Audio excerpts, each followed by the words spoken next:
Memang agresi di Gaza itu hampir tiap tahun ada.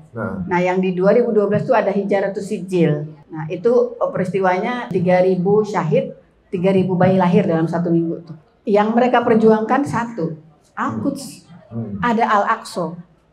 Jadi keberadaan orang-orang di Gaza, tujuan mereka adalah Al-Aqsa. Kalau kita lihat di kota Gaza, itu kantor-kantor pemerintahannya pasti ada ditulis 70 kilometer ilal Aqsa. Jadi tujuan mereka adalah ke Al-Aqsa. Tujuan hakikat kita pembebasan Al-Aqsa. Itu yang membuat akidah mereka kuat. Sekarang ini kalau benar-benar di dalam itu nggak boleh ada akses dari luar masuk, mereka dapat makan dari mana ya? Ya, jadi kalau cerita ini ya, memang Allah memberi satu karomah ya. Ada satu, dia lapar, haus ya, tapi dibikin mimpi oleh, ya dalam mimpinya dia makan. Jadi pas bangun dia kenyang.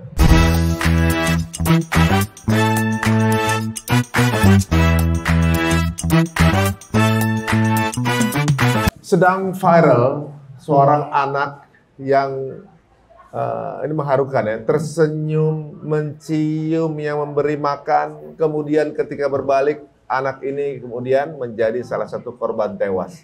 Bahkan testimoni ini keluar dari seorang pasukan Amerika yang bertugas di sana.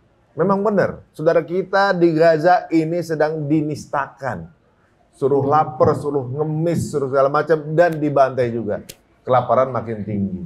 Nah, hari ini kita akan ngobrol mengenai sebutuh apa sih sebenarnya kita berperan untuk itu, apalagi dengan saudara kita yang ada di Gaza. Kita akan ketemu dengan Mbak Maya, beliau sudah pernah masuk ke Gaza 2 kali kalau nggak salah. Assalamualaikum warahmatullahi wabarakatuh. Waalaikumsalam warahmatullahi wabarakatuh. Mbak Maya udah pernah masuk ke dalam? Ya, di 2012. 2012. Kondisinya pasti belum sehancur sekarang pasti ya? Betul, betul. Kalau dulu tuh waktu 2012 berarti kan sekitar 12 tahun, 13 tahun yang lalu ya? Ya. Itu kondisinya kayak gimana saat itu? Ya Allah ya, kalau kondisi alam sama manusianya lah ya kita ini kan ya. Kalau alamnya indah banget. Laut Mediterranean itu memang antik ya. Dia dengan ombaknya, terus pantainya, pasir putih gitu. Terus orang-orangnya yang memang kita membuat kita, Masya Allah lah. Jadi kenapa itu backnya ya, backstory dari kenapa tadi Mas Ari bilang hebat banget nih anak. Nah itulah pas kita lihat di sana. Adabnya begitu ya? Bagaimana pengajaran ya dari perempuan dan anak di sana yang bisa menghasilkan setelah genosida ini mereka bisa bertahan. Ini kalau semua berakhir mereka adalah kaum-kaum yang terbaik ya, benar-benar ya. Waktu saya ke Palestina kemarin itu, dia tanya dari mana Indonesia, ayo ke rumah saya. Nah, ramah. Kita makan roti bisa sobekan, bahkan dia punya roti cuma sedikit sebenarnya. Ihtiram sama tamu. Kita mau menjamu, padahal kita tahu dia nggak punya apa-apa gitu. Begitu ya Bang Win? Maunya menjamu tamu gitu ya. Waduh. Itu berapa lama waktu itu Bu? Ya kita seminggu lah di sana. Seminggu? Ya, jadi yang kita lihat memang pertama itu kita diantar ya. Ada sekitar 10 lah ibu-ibu. Antik itu 10 ya, 3 doktor. 4 tuh mungkin S2. Ya. Lebihnya S1. Nggak ada lulus SMA. Jadi Gaza itu ukurannya 10 kali 40 km doang. Ya. Ada 12 universitas di situ. Jadi kebayang kita kalau dari Jakarta ke Sentul, ngelewatinya 12 universitas. Padat banget kan? Padat banget. Jadi pendidikan mereka nomor 1. Iya, orang pintar. Yang keluar pun jadi orang pintar juga ya? Iya. Kalaupun dia keluar, dia sekolah juga pasti. Ibu ke sana berapa tahun 2012 sama tahun? 2012 2 kali. Di awal tahun sama di akhir tahun. Masih tahun yang sama? Bedanya apa yang tahun pertama sama yang terakhir tuh? Jadi di situ kan memang agresi di Gaza tuh hampir tiap tahun ada. Nah yang di 2012 tuh ada Hijratus Sijil. Nah yang awal kita datang sebelum terjadi Hijratus Sijil. Ya. Nah Hijratus Sijil itu cuma seminggu lah di bom. Nah itu peristiwanya seminggu ya, 3.000 syahid, 3.000 bayi lahir dalam 1 minggu tuh. 3.000 dalam waktu seminggu syahid. Terus ada lagi 3.000 yang lahir? Lahir, seminggu. Seminggu. Ada yang bertiga, keempat, kita masuk ke rumah sakit Syifa itu lahir-lahir bayi-bayi. Jadi nggak perlu 3.000 bayi, 3.000 ibu untuk menghasilkan 3.000 bayi. Ya Allah. Sekarang pun begitu, 60.000 syahid. Sekarang 60.000 ibu hamil ada di sana. Tapi ngelahirinnya gimana kan sarana di sana agak sulit. Rumah sakit banyak di sana. Ngomong yang dulu apa sekarang ya? Yang sekarang nih. Sekarang sulit. Ah itulah sulit tapi tetap harus melahirkan. Tapi tetap lahir-lahir aja. Lahir tapi kondisinya kan kita tahu. Digunting pakai gunting kertas. Pakai penerangan segadanya HP. Digunting terus dijepitnya pakai jepit jemuran. Itu beneran. Suaminya udah nggak tega lah melihatnya. Istrinya melahirkan kayak gitu. Terus belum lagi lahirnya dengan bobot yang sangat ringan. Terus makannya pakai apa gitu? Ya, ibunya udah nggak ngeluarin air susu. Pokoknya air susu udah kering. Dan kan mereka harus tetap, anaknya tetap harus hidup ya.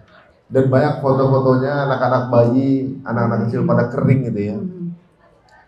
Ini paling parah selama terjadinya penjajahan Gaza ini. Masalah. Yang pertama dengan senjata, ternyata sekarang kan dengan ini. Kalau senjata kan langsung mati ya. Senjata aja kadang nih, satu bayi sebenarnya kan satu peluru bisa mati ya.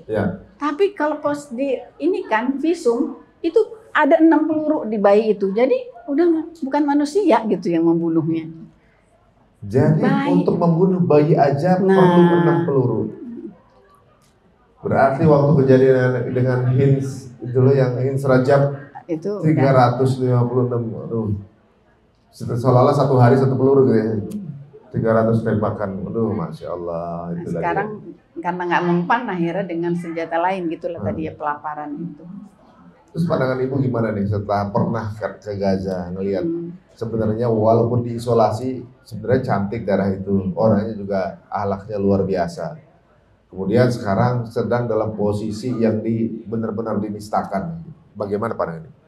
Ya, jadi selain itu ya pas kita ke sana itu di sana orang-orangnya kan 2 jutaan. Yang hafal Quran itu 400.000. Jadi 40%-nya ya? Nah, 1:5. 1:5. Ya. Jadi kalau kita datang ke TK aja, saya datang TK Al-Barak namanya. Itu tanpa di skenario ya, saya panggil anak ke sini 4 tahun. Coba baca hafalannya, dia baca Ar-Rahman dari awal sampai akhir. Anak itu. Anak kecil. Itu. Jadi di pantai anak-anak lagi bermain gitu ya. Terus kenapa mereka bercanda-bercanda? Nanti pas kita deketin bercandanya sambung ayat. Al-haqoh mal-haqoi, gak bisa ketawa gitu pokoknya. Bercandanya udah begituan. Begitu bercandanya. Setiap kita ke masjid pasti ada halaqoh. Mau anak, perempuan, remaja, dewasa. Karena rumah Quran misalnya gitu ya di sana sangat menjamur. Itu yang menghasilkan tadi yang 400. Nah, satu peristiwa yang seminggu sebelum 7 Oktober itu ada hafiz ya, wisuda hafiz 500 hampir 600 wisuda di laki-laki dengan perempuan di masjid yang berbeda ya. Jadi satu kali duduk dari subuh sampai isya membaca 30 juz bidunil khata gitu, nggak pakai salah gitu ya. Nah, habis itu kan seminggu, habis itu agresif. Jadi Allah menguji gitu, kalian nih sudah lulus gitu. Nah, bagaimana pengamalan dari Al-Qur'annya itu ya. Makanya dari yang lagi ada, dia lagi bawa bayinya 21 hari katanya. Jadi kebayang nggak? Dia mempersiapkan itu kan pasti selama kandungan. Berarti si bayi itu sudah dipersiapkan 9 bulan mendengarkan ibunya murojaah. Itulah yang hasilnya bayi-bayi seperti itu di Gaza. Jadi mereka sendiri memang sudah diproduksi dengan ilmu dan adab itu sejak dari kandungan. Betul. Kalau sekarang ini kan dengan posisi seperti sekarang, ini adalah pembantaian atau genocide atau mungkin ya pokoknya ini pembantaian terbesar dalam sejarah umat manusia dan terekam lagi. Sebenarnya untuk mengakhiri ini mudah sekali sebenarnya. Mereka tinggal nyerah aja. Kenapa sih mereka nggak mau nyerah? Yang mereka perjuangkan satu, Al-Quds, ada Al-Aqsa. Jadi keberadaan orang-orang di Gaza memang ada di Gaza, tapi tujuan mereka adalah Al-Aqsa. Kalau kita lihat di kota Gaza, itu kantor-kantor pemerintahannya pasti ada ditulis 70 km ilal Aqsa. Jadi tujuan mereka adalah ke Al-Aqsa. Tujuan hakikat kita pembebasan Al-Aqsa. Itu yang membuat akidah mereka kuat. Mereka juga kuat tuh sampai ini karena kan mereka juga punya akidah, tanda kutip lah ya, orang-orang Israel itu. Mereka merasa Al-Aqsa milik mereka. Udah kuat-kuatan akidah. Kenapa jadi orang Gaza udah menderitanya itu nggak akan keluar. Saya nggak akan keluar. Jangan sampai terjadi Nakba kedua setelah tahun 48 itu. Itu. Luar biasa ya. Jadi banyak juga yang mengatakan jangan ke Al-Aqsa, berarti kurang tepat ya. Soalnya kalau Al-Aqsa sepi itu bisa diambil alih kan? Betul. Ini berarti memang tujuan utamanya Al-Aqsa, teman-teman semuanya. Jadikan ini sebuah target hidup kita juga ya. Saya baru dapat kabar kemarin Masjid Ibrahim ini sudah diambil alih. Diambil oleh Israel. Karena mereka kepengen membangun Abrahamic religion. Tapi kok makamnya Nabi Ibrahimnya Islam. Mereka mau merubah wajah itu semua kan gitu kan. Bisa banget merubah. Semua makam Nabi yang mereka klaim itu makamnya Islami semua, makanya bingung. Jadi perjuangan sepenting apa sih Bu sebenarnya kita tuh dalam membela Al-Aqsa atau membela Gaza itu? Kita nih sebagai orang yang jauh nih sepenting apa? Ya. Jadi kalau yang umum humanity aja udah membuat seluruh dunia bergerak ya. Isu humanity-nya. Nah, kita ini harus ditambah juga dengan isu Al-Qidah ya. Di mana ya tadi satu ayat saja dalam Al-Qur'an itu sebenarnya sudah membuat kita harus memperhatikan pentingnya Al-Aqsa tadi ya. Subhanalladzi asra bi 'abdihi. Jadi mengedukasi, kita harus sampaikan ke orang-orang semua gitu bahwa Al-Aqsa ini milik kita. Sejak dari yang kecil sampai yang orang dewasa. Mungkin kalau kita lihat ya Adara itulah edukasi, mensosialisasikan. Jadi untuk kita membela Al-Aqsa itu tidak sekedar membela secara humanity-nya, ya. Paham. Ketika berdonasi, kita paham ada akidah di situ, kita akan kuat. Nggak dibom juga kita akan bantu. Nggak nunggu kita di woro-woro, kita akan terus membantu. Jadi sosialisasikan Mas Ari, Masya Allah ya, ya dengan gerakan-gerakan dan setiap ada kuatnya itu kan menjadi omongan ya, dan dengar itu masyarakat mendengar dengan dari mulut kita itu menjadi bahan itu ya, sosialisasi atau edukasi kepada masyarakat. Nah, kedua barulah otomatis biasanya donasi akan keluar dengan mereka paham. Nah, itu langkah sehingga kita bisa membantu secara materi dengan donasi-donasi masyarakat yang masuk. Kalau Adara udah berapa tahun, Bu? Udah 18 tahun ya, hampir ya. 18 tahun? 2008, iya 18 tahunan. Nah sejauh ini nih, kalau melihat kondisi sekarang apa sih yang paling dibutuhkan oleh masyarakat Gaza nih? 3 hal yang memang kebutuhan manusia hidup ya. Pertama makanan, itu air bersih ya, dengan obat-obatan. Makanya ya Adara juga fokus ke situlah sekarang. Apapun yang ada mesti buat makan. Memang antrian begitu banyak, tapi pada hakikatnya sebenarnya ada lah yang masuk walaupun dalam jumlah yang kecil. Yang harusnya ratusan truk masuk ngantri itu ya. Tapi dengan ininya ya mungkin puluhan atau belasan bisa masuk. Nah itu yang bisa dimanfaat di beberapa daerah. Makanya mungkin kita lihat yang ini bisa, tapi yang satu daerah mungkin nggak dapat ya karena belum bisa merata dengan bantuan yang masuk sedikit. Karena masalah aksesnya ya. Ya karena. Tapi kalau Adara juga mensupport ini nggak warga Gaza yang mengungsi misalnya? Ke negara-negara sekitar gitu? Betul. Jadi kita fokusnya kan membantu perempuan dan anak Palestina. Nah, jadi tidak harus ada di Palestina karena kan mayoritas justru penduduk Palestina ada di luar.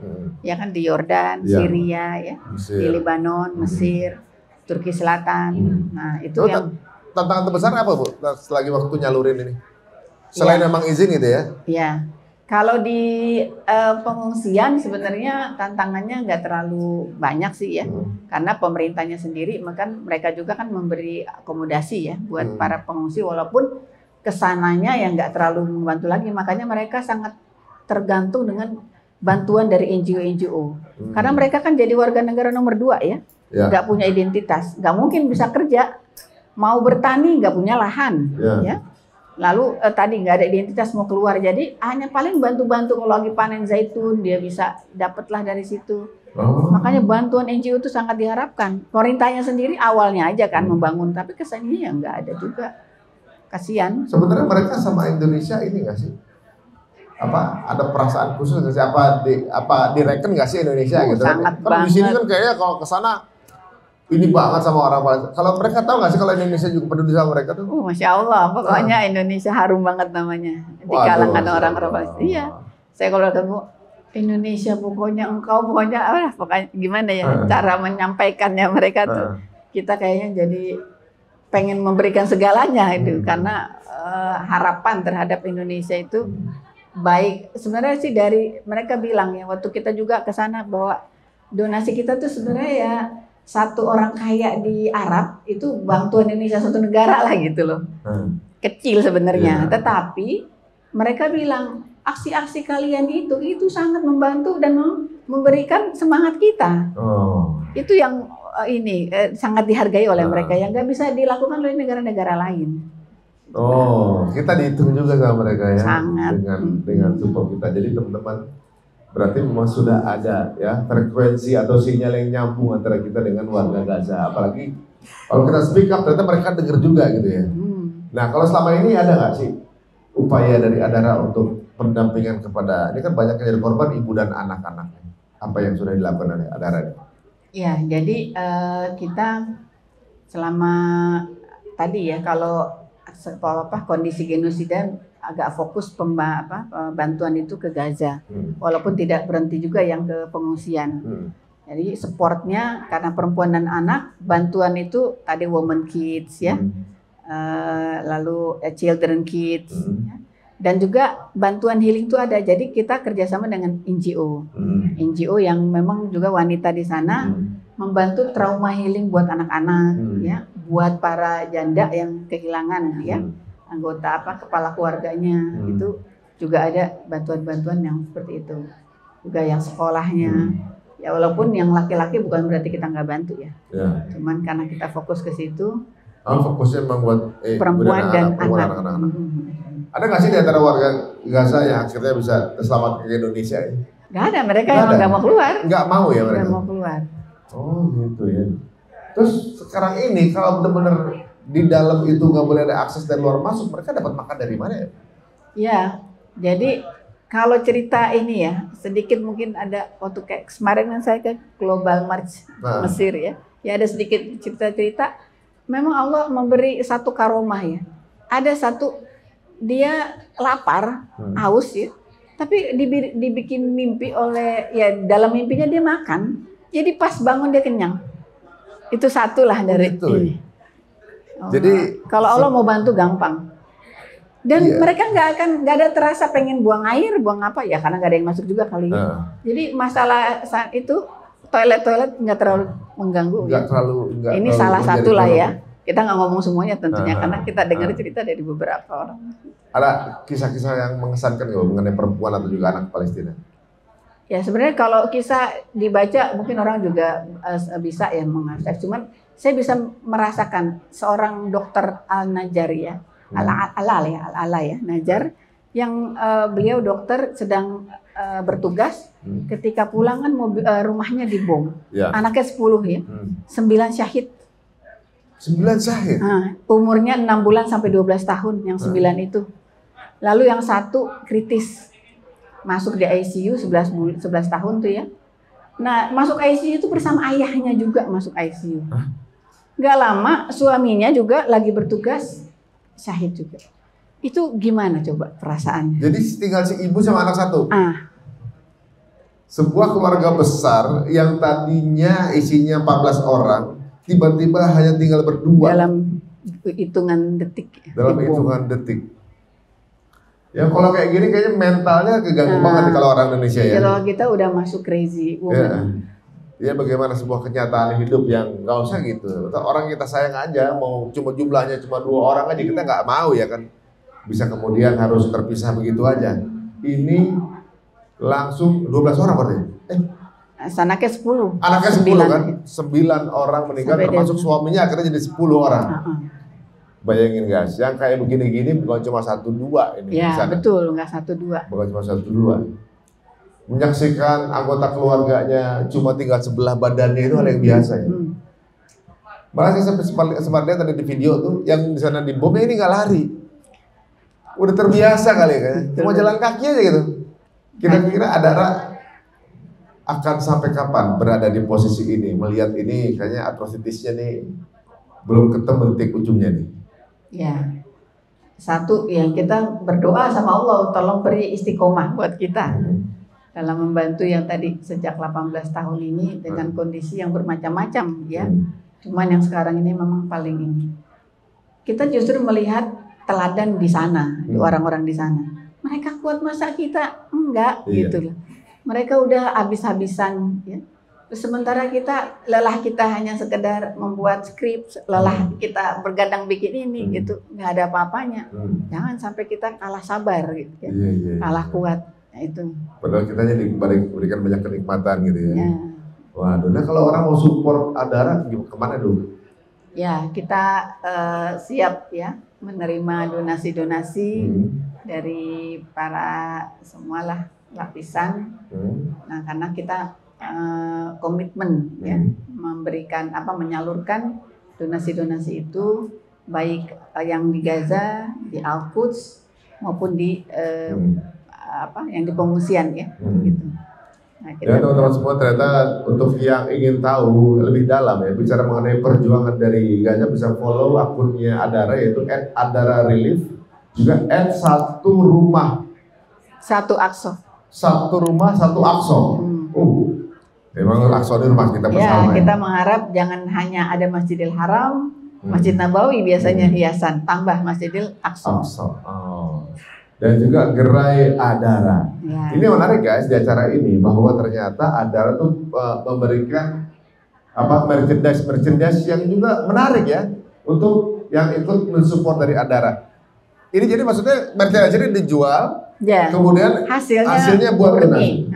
Murni langsung masuk ke donasi. Keren banget ya, ini karya siapa ya nih guys? Tuh, yang suka kucing, ya. Suka kucing. Ada desain. Tuh. Jadi kita ngadain ya, boykot. Ngadain lomba desain. Nah, juaranya kita pakai desainnya untuk. Keren. Ini keren banget ini, Instagramable banget ini. Ini juga keren ini. Tuh. Palestine is Forever. Ini kalau dipakai lagi pas acara aksi, keren juga nih. Ya, karena bagian dari sosialisasi kita memakai barang-barang atribut Palestina. Waduh, luar biasa. Jadi matching nih. Jadi kalau perlu kita support Palestina dalam keadaan stylish juga gitu ya. Ini contoh. Ini contohnya. Ini lengkap ini guys.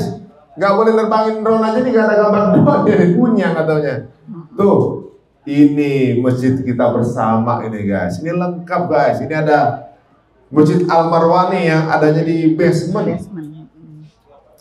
Ini lengkap dari tembok luar ada semua ini. Waduh, ini katanya, ini ada apa namanya di masjid apa? Kubatus Sokher. Oh ya. Yang ini apa namanya?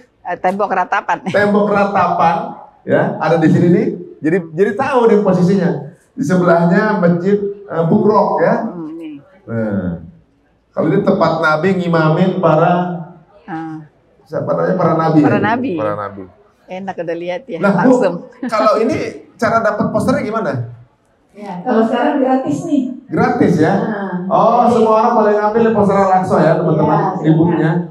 Pada saat ini. Sekarang ini boleh ngambil gratis ya. Untuk yang di rumah yang juga tertarik pengen punya, cepat kesini. Atau kontak ke Instagram ya. Kalau telat tahunya, langsung kontak aja. Support pergerakan dari Adara Relief ya. Dan tentunya juga ya, mau punya berapa rupiah pun diterima ya untuk membantu saudara yang di Gaza, dapat juga ini poster ini. Ini posternya jadi kayak semacam nanti niatan untuk bisa berangkat ya. Ya betul. Kalau kita pandang terus itu kan ada di afirmasi. Iya. Yang mau berangkat bareng saya tanggal 15 November sekalian promo. Iya, Wah. Ke Aqsa ya. Mudah-mudahan bisa lancar. Ini jadi tekangan lagi. Ini ngangenin buat tempatnya Ibu ya.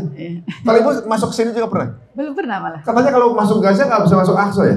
Kalau pernah masuk Gaza? Nggak tahu juga sih. Nggak tahu ya? Belum pernah nyoba, soalnya kalah. Saya menyedihkannya gini Bu. Ini kan setelah dari sini kita kan kemudian cari merchandise di Hebron. Ada toko barang-barang Palestina, Aqsa gitu, itu buatannya bagus-bagus banget gitu kan. Barangnya premium segala macam. Tapi warganya tuh kalau itu cuma buat turis kan. Turis aja boleh masuk situ. Nah, kalau nggak ada turis, mereka nggak punya ekonomi. Nah, ketika masuk di dalam dia bilang gini, kalian dari Aqsa ya? Iya, oh enak banget. Saya cuma 20 menit ke sana, saya nggak boleh ke Aqsa. Kasian banget kan, udah deket di situ. Mereka sehari-hari kerjanya gambarin Aqsa, bikin poster dari kerang gitu kan. Ternyata tapi juga, ya udah bisa kubahnya dari jauh, warnanya emas, ya, tapi nggak boleh ke sana.